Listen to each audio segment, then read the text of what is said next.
자, 오늘은 본문 말씀을 가지고 해석의 차이가 인생의 차이를 결정한다라는 제목으로 하나님 말씀을 증거하겠습니다. 요즘 저에게 오는 많은 전화 중에 비중을 조금 차지하는 전화가 무엇이냐면 꿈을 해석하길 부탁하시는 분들이 많이 있습니다. 최근에는 하루에 3번 정도를 꿈 해석으로 이렇게 상담을 좀 해드린 적이 있어요. 제가 이러다가 꿈풀이 전문 목사가 될 것 같습니다. 근데 저는 이것이 굉장히 중요하다고 생각합니다. 왜냐하면 꿈 자체보다 더 중요한 것은 그 꿈에 대한 바른 해석이라고 생각을 합니다. 여기서 바른 해석은 제 꿈이 바르다라고 말씀드린 것이 아니라 이 성도가 꾸는 꿈을요, 그래도 성경적 입장에서 해석하는 것이 바람직하기 때문에 그렇습니다. 저는 성도님들의 전화가 와가지고 꿈에서 이 꿈이 이렇게 꿨는데요 라고 이렇게 딱 말을 하면 저는 그 자리에서 마음으로 기도해요. 하나님, 성도님이 꿈을 얘기할 때 그에 합당한 말씀을 깨닫게 하시고 알게 하여 주시옵소서. 그래서 가급적 하나님 말씀의 기준에서 그 꿈을 해석하려고 노력을 합니다. 감사한 것은 하나님께서 그 꿈을 들을 때마다 그런 말씀들이 기억나게 하시고, 그래서 그 꿈을 하나님께서 주시는 그러한 말씀으로 인도하고, 또한 하나님께 영광 돌리고 하나님께서 바라시는 삶으로 인도하는 일들이 아주 많다는 것입니다. 여러분, 우리가 말씀에서 입각한 해석이 중요한 이유가 있습니다. 그것은 말씀 중심으로 하는 해석은요, 세상에서 하는 해석과 전혀 다른 해석이 나올 수 있기 때문에 그렇죠. 우리는 분명히 뒤숭숭하고 굉장히 이상한 꿈이다, 이거 참 너무 해괴망측한 꿈이다 라고 하지만, 그것을 성경 안으로 들어보면 그것이 오히려 더 유익이 되고 더 하나님께서 기뻐하시는 꿈이 될 가능성도 많기 때문에 그렇습니다. 그래서 여러분, 꿈을 꿔서 뒤숭숭하면요, 저한테 전화하시기를 주님의 이름으로 간절히 축원합니다. 네, 우리가 해석이 중요한 거예요. 여러분, 우리의 삶 가운데도 마찬가지죠. 삶에 일어나는 일들을 우리가 어떻게 해석하느냐, 정말 하나님을 계산에 넣는 하나님 말씀 중심으로 해석하느냐, 아니면 자기의 방식대로 해석하느냐는 너무나 다른 거예요. 예전에 불이 났습니다라는 제목으로 썼던 대형교회 목사님의 글이 생각나서 찾아봤습니다. 그 교회가 리모델링 했을 때 일어났던 일인데요. 리모델링이 딱 맞춰졌는데 교회에서 불이 났다는 신고가 벌어지게 된 겁니다. 목사님이 너무 당황을 해가지고 이 리모델링을 마쳤는데 지금 불이 났다니 이게 얼마나 당황스럽겠습니까? 그래서 막 달려갔더니 이 다행히 불이요, 내부는 태우지 않았고 외벽 창고만 태우는 불이었어요.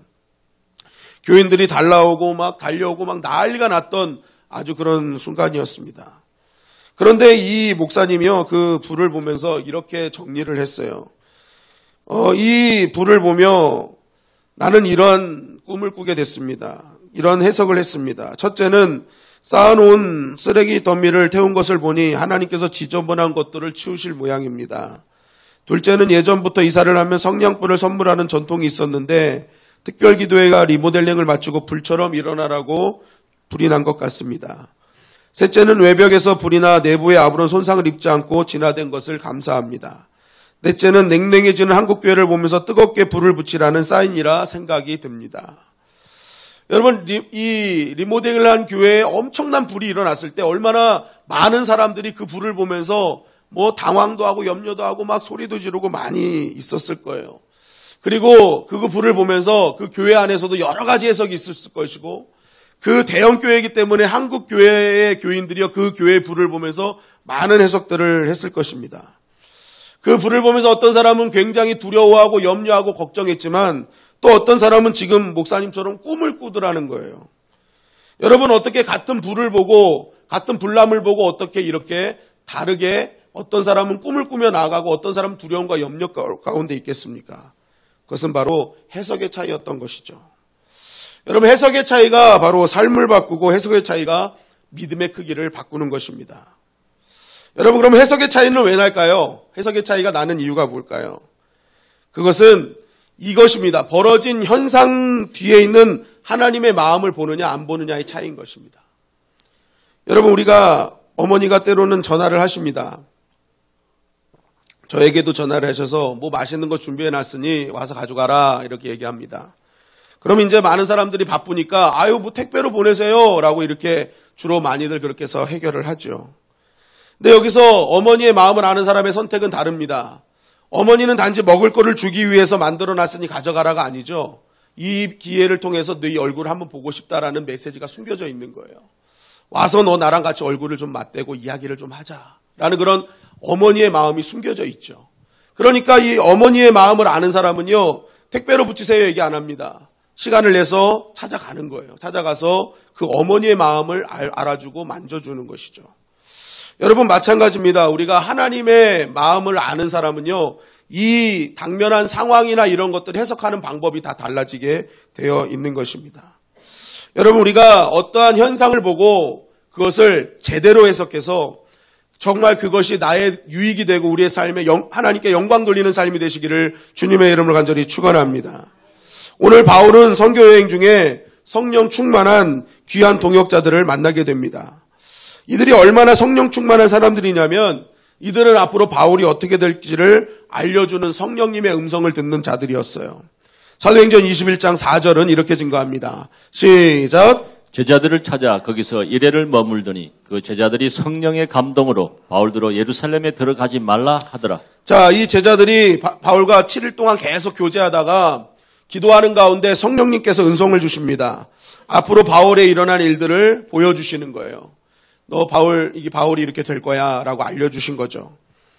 그러니까 이들이 했던 행동이 뭐였습니까? 들어가지 말아라. 너 이거 환란이 있다고 성령께서 얘기하시니까 이거 들어가지 않았으면 좋겠다 얘기한 거예요. 또 사도행전 21장 9절 11절은 또 이렇게 증거합니다. 시작. 그에게 딸 넷이 있으니 처녀로 예언하는 자라. 여러 날 머물러 있더니 아가보라 하는 한 선지자가 유대로부터 내려와 우리에게 와서 바울의 띠를 가져다가 자기 수족을 잡아매고 말하기를 성령이 말씀하시되 예루살렘에서 유대인들이 이같이 이 띠 임자를 결박하여 이방인의 손에 넘겨주리라 하거늘. 자, 그들의 이야기를 듣고 바울은 또 지체하지 않고 가이사라로 갔습니다. 그런데 거기에는 너무나 놀라운 사람이 있었습니다. 누구냐면 초대교회 7집사 중에 한 분이었던 빌립 집사가 가이사라에 가정을 꾸리고 거기서 살고 있었던 거예요. 정말 복음이 전하기 어려운 사마리아 땅 에디오피아 내시아에게 복음을 증거하고 한순간 사라졌던 빌립 집사님이 이 가이사라에 머물고 있었던 것입니다. 정말 두 사람이 만났을 때 얼마나 대단했겠습니까? 이 빌립 집사님은 최초로 사마리아 땅에 복음을 증거하고 이방인 에디오피아 내시아에게 복음을 증거한 자이거든요. 그러니까 땅 끝까지 복음을 증거하라는 하나님의 말씀을 붙들고 정말 그 사명을 감당했던 정말 최초의 어떻게 보면 이방인 선교의 끈을 스타트를 한 사람이에요. 그러니까 이방인 선교에 집중하고 있는 이 바울과 빌립 집사님 만났을 때 얼마나 할 얘기들이 많았겠습니까? 막 즐겁고 행복했을 거예요. 그런데 그 빌립 집사에게는 딸이 4명이 있었는데 이 4명이요 처녀로 예언하는 사람들이었어요. 그러니까 아버지의 영성을 그대로 물려받았어요. 그 뜨거운 영성. 그러니까 하나님께서 계속 성령께서 예언할 수 있도록 은혜를 주신 거예요. 그런데 더 놀라운 것은 이 집사님이 또 누구랑 연결되어 있냐? 아가보랑 연결되어 있어요. 아가보. 이 아가보가 누굽니까? 이 굉장히 당시에 엄청난 그 예언자로 유명했던 사람 아닙니까? 사도행전 11장 28절에 전국에 기근이 올 것이다라고 예언했는데 그것이 그대로 맞았잖아요. 그래가지고 바울이 각 교회들마다 헌금을 걷어서 그 예루살렘 교회, 기근된 예루살렘 교회 이렇게 도와주려 막 가고 막 그런 일들이 벌어지는 거 아닙니까? 그런데 그 아가보가 온 거예요. 그 집에 온 거예요. 그러니까 예언하는 딸들 4명과 아가보, 그 강력한 예언자 아가보까지 와가지고 함께 기도하고 막 하는데 이 바울의 띠를 잡고 기도했더니 성령께서 알려주시는 거예요. 이 띠의 임자가 결박해서 이방인의 손에 넘겨질 것이다. 성령께서 알려주신 거예요. 그러니까 이들이 막 그것을 보고 나서 어찌할 바를 모르는 거예요. 이거 어떡하지? 그런데 사실은 이것도요, 바울도요, 알고 있었던 사실이에요. 사도행전 20장 22절 23절을 다 같이 읽겠습니다. 시작. 보라, 이제 나는 성령에 매여 예루살렘으로 가는데 거기서 무슨 일을 당할는지 알지 못하노라. 오직 성령이 각성해서 내게 정언하여 결박과 환난이 나를 기다린다 하시나. 자, 이들은 본인들만 들은 줄 알았더니 성령께서는 이미 누구에게 알게 하셨다? 바울에게도 알게 하셨다. 이미 각 성마다 돌아다닐 때마다 성령께서 계속 얘기하시는 거예요. 너 이제 결박과 환난이 너를 기다리고 있을 거야. 그러니까 성령께서는요, 바울도 들려주셨어요. 바울을 듣게 하시고 그 다음에 주변 사람들을 또 듣게 하셨다는 것입니다. 여러분, 바울에게 임하신 성령, 또한 제자들에게 임하신 성령, 빌립의 예언하는 딸들과 아고보에게 임하신 성령은 한 분이세요. 그런데 역사하신 장소는 다 달라요. 중요한 건 뭐예요? 동일한 메시지를 주셨다는 것입니다. 여러분, 이것을 보면서 제가 깨달은 영적인 진리는 이것입니다. 먼저는 성령의 인도하심, 하나님의 음성을 듣는 사람은요, 항상 하나님과 가깝게, 성령님과 가깝게 있는 자들에게 음성을 주신다는 것입니다. 하나님의 음성을 그렇게 듣길 원해요. 하나님을 그렇게 만나길 원해요. 그러면요, 여러분 기억하십시오. 누구보다도 성령님께 예민해야 되고요. 누구보다 하나님과 가까워 있어야 됩니다. 하나님은 그런 자들에게 주시지 그냥 내가 마음대로 막 살다가 우리 한번 들어볼까 하는 자에게 성령의 음성을 주시지 않는다는 것입니다. 매일매일 하나님을 만나고 하나님께 기도하고 하나님 말씀을 묵상하는 그러한 하나님과 가까운 자들에게 하나님은 선명하게 알려주시는 거예요. 여러분, 우리가 그런 음성 듣는 자가 되시기를 주님의 이름 간절히 축원합니다. 하나님을 사모하셔야 돼요. 그래야 주시는 거예요. 둘째로 성령님의 음성은 나만 듣는 것이 아니라는 것이죠. 주변의 기도자들, 성령과 민감한 자들에게 이 하나님의 음성은 같이 들려주신다는 거예요.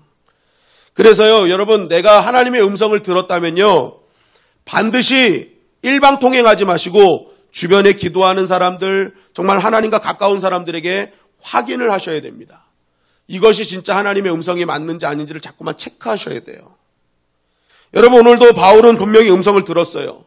그런데 이 음성이 확실하다는 것을 어떻게 알게 하셨어요? 주변에 기도하는 사람들을 통해서 내가 이런 음성을 들었어요 라고 체크하게 하셨어요. 그러니까 바울 마음속에 뭐예요? 아, 이게 하나님 음성이 맞구나 라고 확신이 들어오는 거죠. 물론 바울은 늘 하나님과 함께 했기 때문에 그러한 음성에 대해서 이걸 의심하진 않았을 거예요. 그럼에도 불구하고 바울 같은 사람에게도 하나님은 주변의 사람들을 통해서 뭐예요? 그의 음성을 체크하게 하셨다는 것입니다. 여러분, 왜 그러냐면은 이 예언이나 환상, 이것은요 정말 중요한 거거든요. 그래서요, 여러분, 이 사단이나 악한 영들이요 굉장히 많이 이것을 가지고 우리를 방해해요. 이 땅에만 보이스피싱이 있는 게 아니라 영적인 세계에도 보이스피싱이 있어요. 막 헷갈리게 만들어요. 그래서 이게 진짜 무분별하게 사용되는, 잘못 사용되는 것 중에 하나가 하나님의 뜻입니다. 이거 하나님의 음성 들었습니다. 이게 굉장히 무분별하게 사용해서 한국 기독교가 굉장히 이것 때문에 골머리를 앓지 않습니까? 그러니까 이것은 사단이 가장 교묘하게 이용하는 거예요. 그래서 여러분, 성령은요 그 사람만 듣게 하지 않는 거예요. 성령님은 한 분이시기 때문에 동일한 음성을 많은 사람이 듣게 해서 체크하게 하시는 거예요. 그래서 고린도전서 14장 32절은 이렇게 증거하죠. 다 같이 읽겠습니다. 시작. 예언하는 자들의 영은 예언하는 자들에게 제재를 받나니. 자, 예언하는 자들의 영은 예언하는 자들에게 제재를 받는다. 예언하는 사람이 한 사람이 아니라는 거잖아요. 똑같이 예언하고 그 영의 인도하심을 받는 사람들이 있다는 거예요. 서로 체크하고 서로 해준다는 거예요. 그렇기 때문에 여러분, 진짜 성령님의 음성을 듣는 사람은요 절대 일방통행하지 않습니다. 항상 상방 체크하는 거예요. 그래서 이 진짜 성령 충만한 사람, 음성 듣는 사람은요 절대로 무례하게 행하지 않습니다. 내가 들은 것을 가지고 그냥 이것이 전부인 것처럼 지적을 하고 정죄하고 그걸 갖고 판단하지 않는다는 거예요. 최대한 체크하는 거예요. 내가 이렇게 들었는데 하나님 말씀으로 체크해보고, 기도하는 사람들의 그 음성들을 체크해보고, 그래서 그것이 정말 성령께서 주신 음성인지 맞을 때 그것을 가지고 말씀을 나누는 거죠. 근데 말씀을 나눌 때도 어떻게 하는 거예요? 이거는 내가 들었고 체크를 했으나 그러나 당신도 들어야 된다고. 이거는 나에게 주신 음성일 수 있으니 당신도 직접 하나님께 들어야 된다고 하면서 겸손한 모습으로 우리가 일러줄 수 있어야 되는 것이죠. 그래서 고린도전서 14장 3절 4절은 이렇게 증거하는 것입니다. 시작. 그러나 예언하는 자는 사람에게 말하여 덕을 세우며 권면하며 위로하는 것이요, 방언을 말하는 자는 자기의 덕을 세우고 예언하는 자는 교회의 덕을 세워나니. 네, 예언하는 자, 이런 하나님의 음성을 듣는 자는요 그 말을 듣는 사람에게 덕을 세워주고 권면하고 위로하는 거예요. 그러니까 어떤 예언을 받은 사람, 영을 받은 사람, 음성을 들은 사람이 상대방에게 얘기할 때 그 말을 듣는 사람이요, 그것을 듣고 권면을 당하고 위로를 받고 뭐예요? 그게 덕이 되면은요, 아, 저 사람은 진짜 맞는 거구나. 그런데 그것 때문에 분열되고 상처받고 아파지면요, 그건 가짜일 가능성이 크다는 것이죠. 그리고 그러한 예언이나 그러한 것들이요, 교회의 덕이 세워지고 그것이 교회의 기쁨이 되면요, 그것이 진짜 하나님의 음성일 가능성이 크다는 것이죠. 그러나 그 방언을 얘기하고 모든 것을 할 때마다 뭔가 분열되고 덕이 안 되는 경우에는요, 그게 가짜일 가능성이 크다는 것입니다. 여러분들이 받은 은사와 예언들이 상대방을 살리고 교회의 덕을 세우는 것들이 되시기를 주님의 이름으로 간절히 축원합니다. 이렇게 바울은 성령의 연속된 계시 자신뿐 아니라 주변의 기도자들에게 주신 말씀이 이렇게 동일하기에 이제 바울은 안 거예요. 아, 그렇다. 이게 확실하구나. 나에게는 이제 여러 가지 어려움이 오겠구나. 그런데 이제 문제는 그 다음이었다는 거예요. 사도행전 21장 13절 14절 말씀입니다. 시작. 바울이 대답하되 여러분이 어찌하여 울어 내 마음을 상하게 하느냐. 나는 주 예수의 이름을 위하여 결박당할 뿐만 아니라 예루살렘에서 죽을 것도 각오하였노라 하니 그가 고난을 받지 아니하므로 우리가 주의 뜻대로 이루어지이다 하고 그쳤노라. 자, 바울의 어려움을 본 사람들, 그 음성을 들은 사람들은요, 한결같이 동일한 행동을 했습니다. 뭐냐면 가지 말라. 바울아, 가지 마라. 이거 환난이 있단다. 어려움이 있단다. 그러니까 가지 마라. 그러니까 뭐 이 사람들의 해석은 뭐예요? 성령께서 가지 말라고 한 게 아니에요. 성령은 이런 일이 있을 거야 라고 말해 주셨지, 가지 말라 하는 건 본인들의 해석이에요. 그죠? 성령은 가지 말라 하신 적이 없어요. 성령은 그런 일이 있을 거야 라고 알려만 주셨죠. 해석은 누가 한 거예요? 사람들이 한 거예요. 그러니까 사람들이 딱 봤을 때, 야, 이거 환난이 오네? 오신다고 하네? 그러니까 이거 가면 힘들겠구나. 그럼 가지 말아야지. 이렇게 뭐예요? 자기 입장에서 해석을 했던 것이죠. 물론 바울을 사랑하는 마음이 있을 것입니다. 바울 이 귀한 주의 종이 괜히 가서 곤란한 일을 당하면 안 될 것 같으니까 그러한 마음도 있겠죠. 그러나 한편으로는 또 뭐예요? 육신의 편안함을 가지고 해석을 한 거죠. 계속 괜히 가서 고난당하면 안 되잖아. 그냥 차라리 여기 있는 게 더 낫잖아. 어떤 뭐예요? 인간적인 생각이 이 안에 들어있는 것이죠. 그러니까 바울이 뭐예요? 막 우는 거예요. 왜 내 마음 상하게 하니? 이 상하게 한다는 이 말이 굉장히 아파했다는 거거든요. 그러니까 바울이 이 얘기를 들었을 때 아파하는 마음이 있었던 거예요. 그 이야기는 무엇입니까? 이들의 말 속에는 성령의 음성을 듣는 거 잘했는데 그 다음에 해석이 너무 마음이 아팠던 거예요. 왜냐하면 바울은 해석이 달랐거든요. 바울은 어떻게 해석했습니까?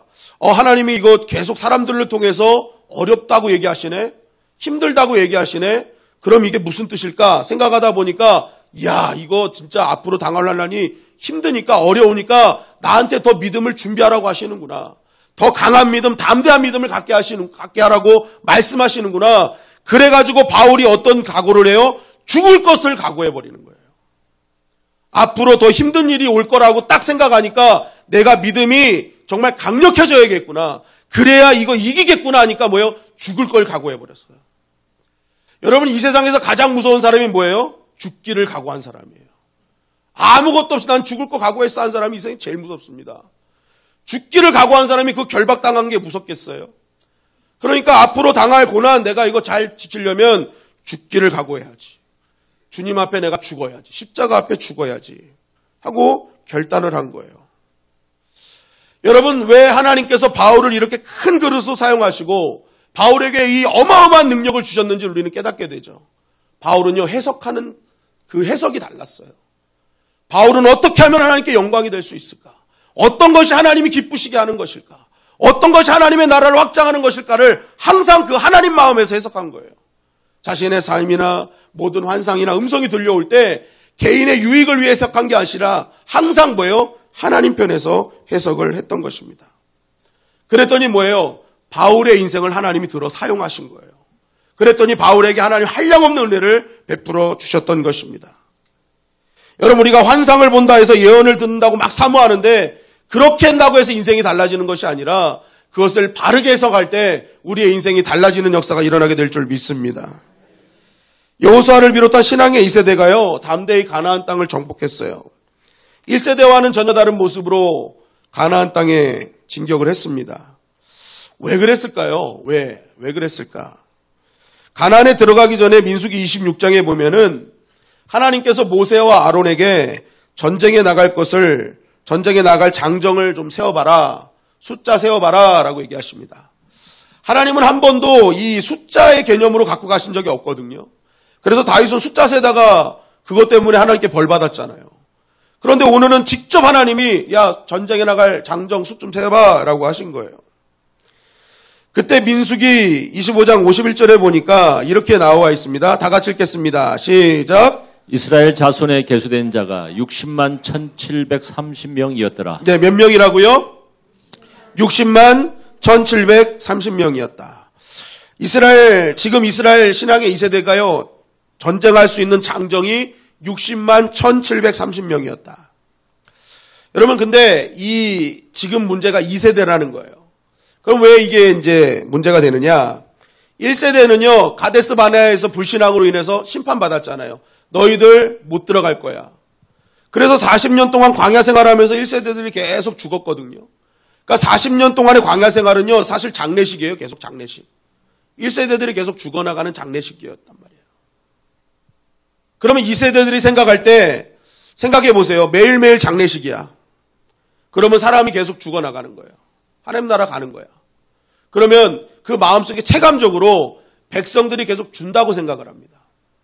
사실 요거 사건 이전에 바로 바알보올 사건이 있잖아요. 그래서 그걸로 인해서 2만 4천 명이 죽었거든요. 그러니까 항상 내 옆에서 죽어나가는 거예요. 그러니까 2세대들이 볼 때, 야, 이거 계속 우리 인구가 줄면은 이거 가나안 땅 정복할 수 있어? 이거 사람 없으면 우리가 이거 할 수 있어? 하는 그런 막연한 두려움들이 그 안에 있었을 것입니다. 그러니까 하나님이요, 그거 해결해 주시려고 인구조사하게 하신 거예요. 여러분, 민수기 1장 46절에 보니까 이렇게 말씀하고 있어요. 시작. 계수된 자의 총계는 60만 3,550명이었더라. 네, 이게 뭐냐면, 이제 출애굽한 지 1년 동안 10계명 계속 강해를 하신 다음에, 그러니까 율법 강해를 다 가르치신 다음에 2년째 출발하기 전에 하나님이 계수를 하게 하셨어요. 남자 숫자 세봐 한 거예요. 근데 그때 몇 명이라고요? 60만 3,550명. 그런데 이제 2세대가 딱 돼가지고 가나안에 들어가기 전에 계수해봐 했더니 아까 몇 명이었어요? 60만 1,730명. 딱 2,000명 정도 차이 나는 거예요. 2,000명 정도 차이 나. 이들이요, 체감적으로는 사람이 많이 줄은 것처럼 느꼈어요. 다 죽어가니까. 그런데 그러한 상황 속에서도 하나님은 죽어가고 죄 짓는 사람들의 그런 벌을 내리고 막 하는 상황 가운데서도 하나님의 뭐가 있었어요? 채우심이 있었어요. 하나님의 도우심이 계속 있었던 거예요. 그러니까 뭐예요? 딱 수를 세어봤더니 1차 때와 2차 때가 아무런 변화가 없는 거예요. 이스라엘 백성이 깨닫습니다. 아, 우리에게는 하나님이 함께하고 계시는구나. 우리는 체감적으로 우리 생각할 때는 사람들이 굉장히 많이 줄어서 이거 어떻게 할 것인가 염려하고 고민했는데, 야, 그게 아니었구나. 우리가 알지 못하는 곳에서 하나님이 나와 함께 하셨고, 하나님이 우리를 도우셨고, 하나님이 우리를 채우고 계셨구나. 이것이 해석이 된 거예요. 이 숫자로 해석이 된 거예요. 하나님은 우리를 돕고 계셨구나. 그러니까 뭐예요? 그들 마음속에 가도 되는구나. 하나님이 우리를 여태까지 지키심 같이 앞으로도 우리의 인생을 지켜주시겠구나. 하고 뭐예요? 그들 마음속에 이러한 하나님의 함께 하심이 계산에 들어가니까 뭐예요? 담대해진 거예요. 담대해진 거예요. 여러분, 이렇게 하나님을 계산에 넣는 해석은요, 반드시 우리의 인생과 가치관과 모든 것을 바꾸게 되어 있는 것입니다. 그런데 우리가 왜 이런 해석이 안 돼요? 내 생각이 해석에 먼저 개입되어 있기 때문에 그래요. 내 뜻이 개입되어 있어요. 그러니까 하나님의 뜻을 알면서도 내 뜻이 개입되어 있으니까 하나님의 뜻을 그냥 모른 척하는 거예요. 모른 척하는 거예요. 어떤 사람이요, 여행 전단지를 딱 보게 됐어요. 너무너무 좋은 여행 이 조건을 보게 된 거예요. 가니까 정말 싼데 호텔도 좋고, 뭐 지금 제주도가 비행기 값이 3,000원이라면서요. 여러분 다 같이 제주도로 갑시다. 그냥 제주도로 갔어요. 막 보니까 막 호텔도 좋고 막 패키지가 너무 좋은 거예요. 그런데 비행기를 봤더니 보잉 747이네. 이야, 지금 뭐 좋은 비행기도 많지만 한때는 보잉 747이 최고였잖아요. 이야, 이런 여행이 다 있어 막 보는데 너무너무 좋아서 나 이거 가야지 했는데 갑자기 딱 일정을 보니까 단기 선교 일정이랑 잡혀져 있는 거야. 똑같은 거야, 이게. 교회 단기 선교 일정이랑. 이 사람이 매일매일 이때는 꼭 단기 선교 가야지 했는데 갑자기 일정을 딱 보는 순간 야, 이거 선교 일정이랑 겹치네. 그러면 여러분, 대체적으로 이걸 딱 보면은 무엇이 하나님의 뜻인지 아십니까? 모르십니까? 아세요? 모르세요? 알잖아요. 다 알아요. 근데 이 청년이 딱 이 전단지를 붙잡으면서 하나님의 뜻이 무엇입니까? 이렇게 물은 거예요. 하나님의 뜻이 무엇입니까? 다 아는데 뭐예요? 내 뜻이 딱 개입이 되니까 이제 하나님의 뜻을 모른 척 하기 시작하는 거예요. 모른 척. 그러고 나서 이제 고민하다가 이제 잠을 들었는데 아침에 딱 일어났는데 시계를 보니까 7시 47분인 거야. 보잉 747. 오, 747. 이거 맞다, 이게 하나님 뜻이다. 해가지고 뭐예요? 여행 가는 거예요. 그냥 여행 가는 거예요. 뭐예요? 하나님의 뜻보다는 뭐예요? 내 뜻이 사실은 더 높은 거예요, 높은 거. 그러니까 뭐예요? 끼워 맞추는 거야, 그냥. 747이라니까 7시 47분이야. 이거는 하나님의 뜻인 거야, 여행 가라는 게. 여러분, 하나님을 먼저 계산에 넣지 않은 해석은요, 항상 내 뜻을 구할 수밖에 없고, 그 해석이 바르지 못할 경우가 많이 있다는 것입니다. 그래서 여러분, 기도하지 않고 하나님의 뜻을 묻지 않은 자는 절대 하나님의 음성을 들을 수 없는 것이죠. 한번 따라하겠습니다. 꿈보다 해몽이다. 네, 꿈보다 해석이 중요한 거예요. 내가 어떻게 해석을 할 것인가? 우리는 환상을 보지 못해 사모하고 앞날을 보고 싶어 몸부림쳐요. 그렇다면 여러분 그것을 놓고요. 그것보다 먼저 구할 때 어떤 걸 구해야겠어요? 하나님 그거 보여주셨을 때 내가 하나님을 놓고 계산하게 하시고 말씀을 보고 체크하게 하시고 또 주변 사람들의 기도하는 자들의 그러한 모든 것을 체크하게 하시고 더 중요한 것은 어떤 환상과 예언에도 내가 순종할 믿음을 달라고 기도하셔야 되는 거예요. 그래야 아까처럼 좋은 전단지와 하나님의 일정을 두고도 뭐예요? 하나님의 선택할 수 있는 거예요. 그런데 이런 건 전혀 준비하지 않고 맨날 환상하고 이것만 보여달라 그래요. 여러분 하나님 환상은요 때로는요 우리를요 사지로 몰고 가실 때가 있다니까요. 여러분 함부로 환상 보여달라고 그러고 함부로 예언해달라고 하면 안 돼요. 하나님께서 때로는요 그냥 사지로 몰고 가셔요. 오늘도 바울 보세요. 환상 듣는 게 너무 더 좋지 않잖아요. 오히려 더 환난이 널 기다릴 거라 얘기하시잖아요. 중요한 건 뭐예요? 내가 예언을 듣고 환상을 보는 것보다 더 중요한 것은요. 내가 이것을 들음으로 인해서 나에게 유익이 되고 하나님께 영광이 되고 이것을 통해서 순종할 수 있는 믿음을 달라는 것이 더 중요한 것이에요. 그래야 어떤 것이라도 우리가 뭐예요? 담대하게 주의 뜻을 이룰 수 있는 것이기 때문에 그렇습니다. 그리고 중요한 것은 어떤 힘든 예언과 선택이라 할지라도 우리가 선택하면요. 하나님께서 그의 삶을 지키시고 보호해 주시는 것이죠. 바울은 분명히 고난이 있음을 알고 갔습니다. 그럼에도 불구하고 바울의 인생 가운데는요. 계속된 하나님의 보호가 있었죠. 막 사람들이 막 소동해서 바울을 때려 죽이려고 하고 바울을 죽이지 않으면 내가 밥도 먹지 않겠다는 막 그런 결사대도 있었잖아요. 그래서 하나님이 선택한 방법이 뭐예요? 하나님이 바울을 감옥에 집어넣어 버리셨어요. 여러분 사자 10마리가 딱 밖으로 나오면요 가장 안전한 곳은 우리 안이죠. 우리에는 사자가 없어요. 그러니까 우리 안에 있어야 가장 안전한 거예요. 그러니까 하나님은요 바울을요 딱 들어서 감옥에 가둬버리셨어요. 그리고 로마 시민권자라는 걸 알게 해서 이 백부장들이 함부로 하지 못하는 거예요. 그리고 로마로 가려면 많은 경비가 필요했습니다.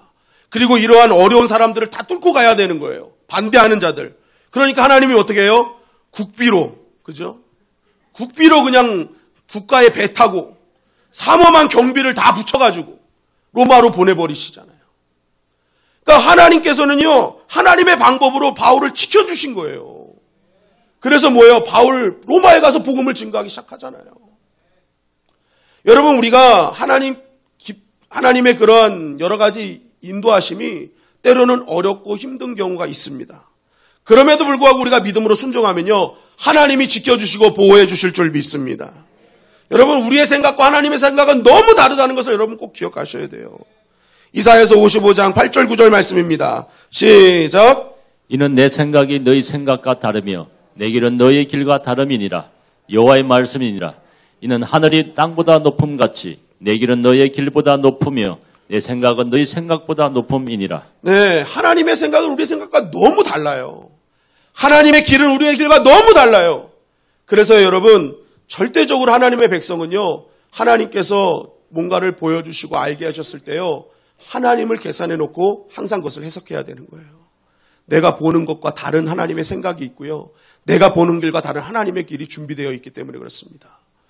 여러분, 어떤 상황을 보지 마시고 그 안에 감추어진 하나님의 마음을 발견하시기를 주님의 이름으로 간절히 축원합니다. 여러분, 우리의 인생은요, 각자 독해력이 다 달라요. 그래서 내가 때로는 좋은 의미로 했던 말을요, 상대방은요, 굉장히 기분 나쁘게 들을 수도 있어요. 중요한 건 뭐예요? 그렇기 때문에 우리는 항상 이러한 하나님을 계산해 놓는 독해력을 길러야 되는 거예요. 그래서 그 말을 한 사람의 마음을 우리가 깨달을 수 있어야 되고, 우리가 이 말씀을 주신 하나님의 마음을 깨달을 수 있을 때, 그런 바른 독해력이 있을 때 비로소 뭐예요? 우리의 삶 가운데 하나님이 임하시고 하나님이 함께 하시고 더욱더 우리의 삶을 통해 하나님께 영광 돌릴 수 있는 것입니다. 여러분, 하나님의 마음을 갖고 해석하시기를 주님의 이름으로 간절히 축원합니다. 그럴 때 여러분, 내가 덕이 되고요, 내가 유익이 되고 나를 통해 교회가 살고 영원히 살 수 있는 것입니다. 오늘도 여러분들에게 일어나는 가장 평범한 일들, 그것을 가장 믿음으로 해석하시길 바랍니다. 그 안에 감춰진 하나님의 마음으로 해석하시길 바랍니다. 그것을 통해서 반드시 하나님이 지키시고 보호하시는 일을 경험하게 될 것입니다. 이 은혜의 주인공이 되시기를 주님의 이름으로 간절히 축원합니다.